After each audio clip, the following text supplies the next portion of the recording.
Hi மக்களே, welcome to PKM Lakshmi channel. இங்கே நம்ம சென்னை ஃபுல்லாக பார்த்திங்கன்னா அடித்து பெய்யுது பேய் மழை. ஃபுல்லாக வீடை சுற்றி பார்த்திங்கன்னா குளத்துக்கு நடுவில் தான் வீடே இருக்கிற மாதிரி தான் இருக்குது. வெளியில் போனாக்கா கழுத்தளவு தண்ணி. இந்த இதுலேயும் பார்த்திங்கன்னா கரண்ட்டை வேறு 2 நாளாக கரண்ட் இல்லாமல் ரொம்ப அவஸ்தை. ஃபுல்லாக ஒயர்லாம் கட்டாகி போய் அது ஒரு பக்கம் இருக்குது. அப்புறம் இந்த பக்கம் வழியே இல்லை, வர்றதுக்கே வழி இல்லை. எல்லாருமே பார்த்திங்கன்னா யாருமே இப்போது ஏதாவது முக்கியமான பொருள் பால் காய் என்ன வாங்கினாலும் சரி கழுத்தளவு தண்ணியில் நடந்து தான் போயிட்டு வாங்கிட்டு வர மாதிரி இருக்குது. அந்தளவு ஒரு சுச்சுவேஷன் ஆகிப்போச்சு.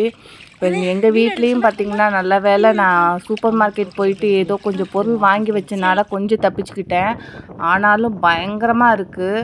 நான் வரமாட்டேன்னு சொன்னாலும் என்னை வம்படியாக கூட்டிகிட்டு போய் என்னை மாட்டி விட்டுட்டாங்க. என்னையும் வா வா நம்ம 2 பேரும் சேர்ந்து 3 பேர் சேர்ந்து போய் ஜாலியாக சுற்றி பார்க்கலான்னு. இங்கே பாருங்கள், இந்த தண்ணியில் என்னை ட்ரிக்காக கூப்பிட்டு போய் என்ன பண்ணுறாங்கன்ட்டு.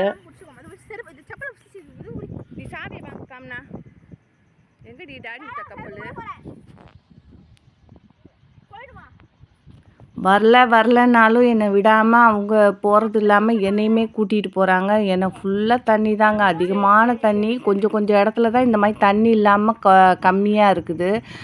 இது எதுக்காக போச்சுங்கனாக்கா கழுத்தளவு தண்ணியில் போயிட்டு கப்பல் விட போகிறாங்களாம். இந்த கப்பல் விட்றத நான் பார்க்கணுன்ட்டு அவங்க அப்பாவும் பொண்ணும் பண்ணுற அலப்பறை தாங்கவே முடியல. அந்த மலையில் அழுக்கு தண்ணியிலலாம் கையை விட்டுக்கிட்டு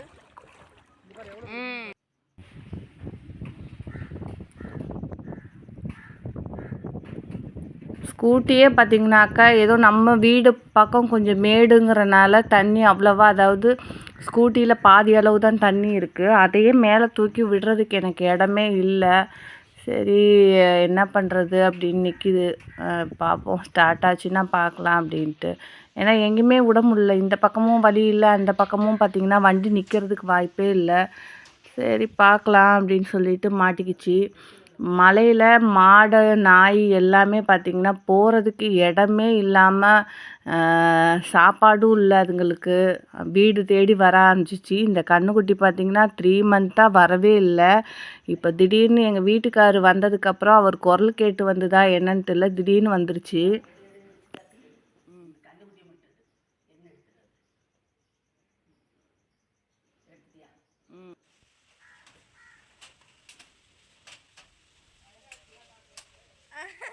தண்ணி இருக்க பார்த்திங்கன்னா மழை பெஞ்சிட்டே இருக்குது, ஏறிக்கிட்டே இருக்குது. ரொம்பவே கவலையாகி போச்சு. எப்படி தான் வெளியில் போகிறது அப்படின்னு. 2 நாள் 3 நாள் மழைக்கே பார்த்திங்கன்னா வெளில போக முடியாமல் இருக்குது. தொடர்ச்சியாக 1 வாரம் மழை பெஞ்சுதுன்னு வச்சுக்கோங்க, போட்டு விட வேண்டியது தான். உங்கள் ஏரியா எப்படி இருக்குன்னு கமெண்ட் பண்ணுங்கள். பாய்.